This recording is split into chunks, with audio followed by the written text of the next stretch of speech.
বৰণীয়া জাতীয় পতাকা নীল আকাশত নাচে, ওপৰে গেৰুৱা মাজত শুকুলা, তলত শ্যামল আছে। শুকুলাৰ মাজত অশোক চক্ৰ চিত্ৰ জিলিকি ৰয়, আমাৰ জাতীয় পতাকাখনি কদাপি নহয় ক্ষয়। আৰু প্ৰথমে কৈছোঁ ভিডিঅ'টো শেষলৈকে চাব। যদি ভিডিঅ'টো ভাল লাগে কমেণ্ট এটা আৰু লাইক এটা আৰু লগতে ছাবস্ক্ৰাইবটো তলতে ছাবস্ক্ৰাইবটো আছে, ছাবস্ক্ৰাইবটো কৰি থৈ যাব, তেতিয়া মানে আগলৈ এনেকুৱা ভিডিঅ'সমূহ চাই থাকিবলৈ পাব। ব'লক তেতিয়াহ'লে এতিয়া ভিডিঅ'টো আৰম্ভ কৰোঁ। পতাকাখনৰ ওপৰত গেৰুৱা, মাজত শুকুলা আৰু তলত শ্যামৰ ৰং আছে। শুকুলাৰ মাজত 24ডাল দণ্ডৰে গঠিত এটা অশোক চক্ৰও আছে। গেৰুৱা ৰঙে ত্যাগ আৰু দেশপ্ৰেমক বুজায়। শুকুলা ৰংটো হৈছে সত্য আৰু শান্তিৰ প্ৰতীক। শ্যামল ৰংটো হৈছে বিশ্বাস আৰু জীৱন সমৃদ্ধিৰ প্ৰতীক। শুকুলা ৰঙৰ মাজত থকা যিটো 24ডাল দণ্ডৰে গঠিত অশোক চক্ৰ, সেইটো হৈছে ধৰ্মৰ প্ৰতীক। আমাৰ জাতীয় পতাকাখন হৈছে আয়তাকাৰৰ পতাকা। ইয়াৰ জোখ হৈছে 3:2 অনুপাত।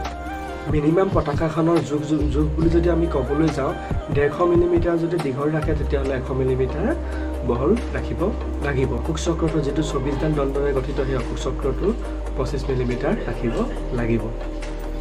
অৰ্থাৎ আপুনি পতাকা এখন আপোনাৰ ইচ্ছামতে সৰু বা ডাঙৰ কৰিব নোৱাৰে। কিন্তু এতিয়া আহোঁ মেইন কথালৈ। ফেচবুকত পোৱাৰ মতে আমাৰ জাতীয় পতাকাখনৰ ৰংসমূহেই কিছুমানে সলাই পেলাইছে আৰু কোনো জাতীয় পতাকাৰ কোনো হিচাপ নিকাচ নাইকিয়া হৈ গৈছে।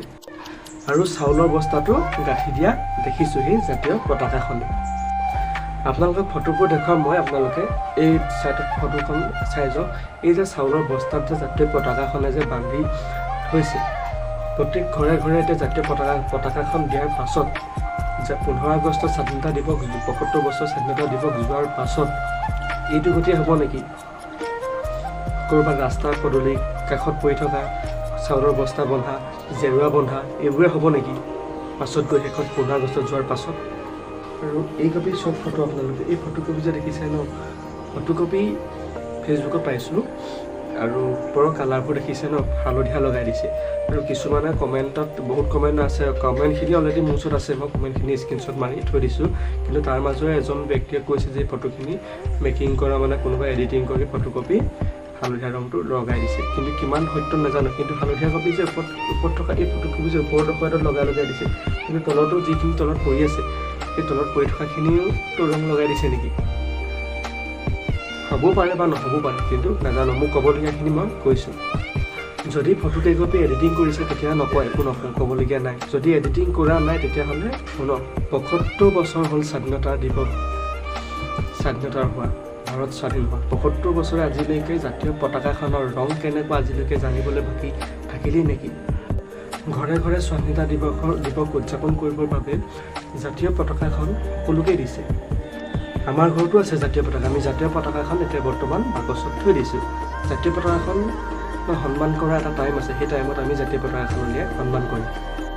জাতীয় পতাকাখনক সন্মান কৰিবলৈ চেষ্টা কৰক আৰু মান মৰ্যাদা কিমান সেই জাতীয় পতাকাখনৰ অলপ বুজক।